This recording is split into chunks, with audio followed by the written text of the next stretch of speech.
Fnatic, it is Harstem. And down at the bottom right hand side is our green Protoss player, playing for Team Infused and unfortunately not able to fend off that early attack in the previous game. It is Loki. You don't like chocolate cream of ice. What? Harstem easy win, anything with chocolate, says Trillion. Locked says something in Yoda speak. I'm not actually sure what's going on. But, well, this is Star Station. I would expect Blink Stalkers from at least one of these guys. Because, you know, we've got the base here that's just very, very easy to jump into. In fact, I don't know why this keeps screwing up, but what I'll do is I'll put my arrows on. There you go. Lots of space to jump inside the main base here from these cliffs, so there's a lot of space to try and protect, and of course, you know, you got the same thing on the opposite side as well. So it's something where Blink Stalkers can be very common. It's similar to Antigua Shipyard in that regard, in that you have to protect a lot of space when you're playing in a PvP, just because of the fact that Blink Stalkers can be extremely powerful. So we'll see. You answer both questions with Harstem. That's impressive. Ooh. Good stuff from Trenchy. He's a trickster god, lulling the Dutchman to a false sense of security. I like that theory. It's a good one. Both players opening us up with a standard double gas and then into the cyber shortly after that.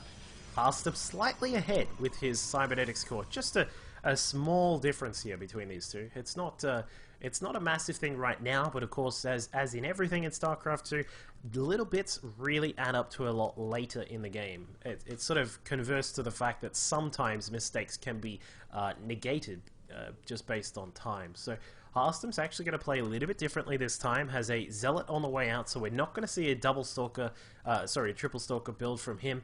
It looks like he is also going to just continue on with the standard sort of gas management right now, 2 in each of those gases. I'm like the real duck. She's not a real duck, alright? Let's just get that out there.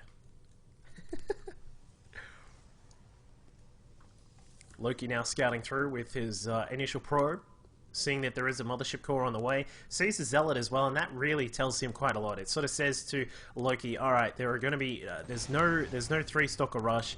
The reason that I would assume that Harstem didn't want to go down that particular path is just because it's such a long way to get across this map. So we'll see how that affects things here. It does look as if Loki is going to go for a very similar build to what he did in the previous game. In fact, both players are going to expand down to their naturals. Looks like Loki is going to be first.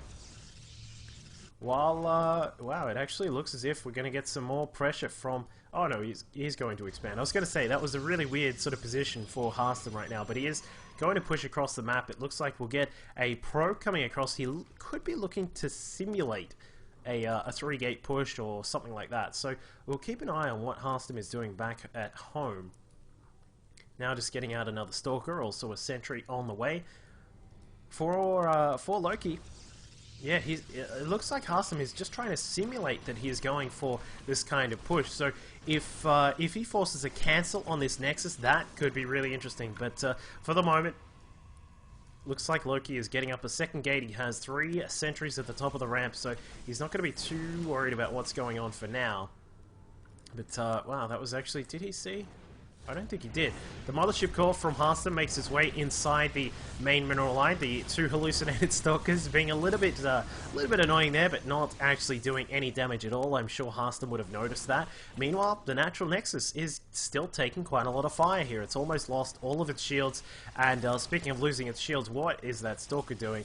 He's just going to make his way around, but it looks as if Loki is going to be safe for now. That simulated 3-gate pressure from Harstem didn't really do what he wanted it to do, but I mean, he forced out a hallucination of 2 Stalkers. That's not bad. He also forced or potentially forced a robo out here from Loki. He may not have wanted to grab that straight away, but either way, he's going to have those observers coming out. Looks like we have got a Robo Bay already started for Harstem, so he's looking to try to transition into those Colossi as quickly as he can. The scouting probe from Loki going to get forced out by the Mothership Core. There you go. That's some awesome information about ducks. Anyway, Loki has, he's just going to clean out this one pylon here. He's probably recognized, he's like, alright, my opponent, you know, we can see that he's expanded. He can see inside the main base. He doesn't know exactly what's going on just yet, but I'm sure he'll head across there soon. He's got a proxy pylon out on the map just in case he wants to get some pressure going. But I think we're just going to see a normal sort of transition into a macro game from these two players. Just wanting to play nice, safe, passive. It's also a very big map, so it does encourage this kind of thing. But Loki going to scout inside the main base. He's going to see what's happening in here. Sees the Robo, sees the Robo support bay. And he's going to know exactly what's going on. Meanwhile, for Harstem, he's about to do the same sort of thing. His own hallucinated Phoenix just making his way through. Sort of around about that 8-minute mark, just trying to check out what's going on in here. A Stargate is going to be what Loki is going to pull out and be a little bit trickstery with. So Harstem going to have to adjust to deal with that. Of course, you know, Void Rays do a decent job against most of the ground forces that Protoss have. But interestingly, wow, a Robo Bay. Alright, so we do see that Loki is going to throw down a Robo Bay as well.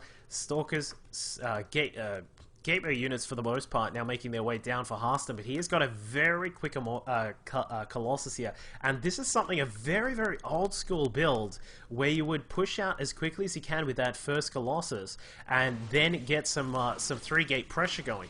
Now, the point of the Colossus is not necessarily to be there and be all badass, be it like because it's a Colossus and whatever. It's actually to stomp down force fields, because what you can do sometimes is you can make your way across. Your opponent tries to force field up and protect themselves from, and there it is right there.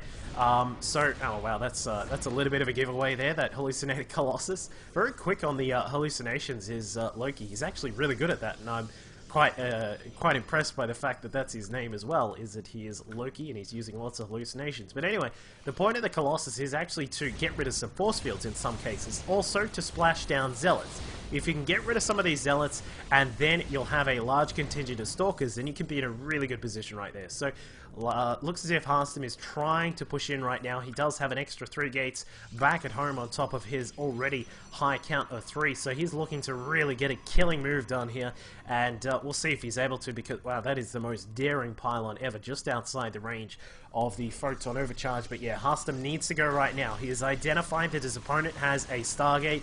If the Void Rays start coming in greater number, then they can be a really troublesome thing for Harstem to deal with. But the Colossi at the back, extended double lance is kicked in, so he does have that advantage with the Void Rays. Doing a wonderful job there, their prismatic alignment activating.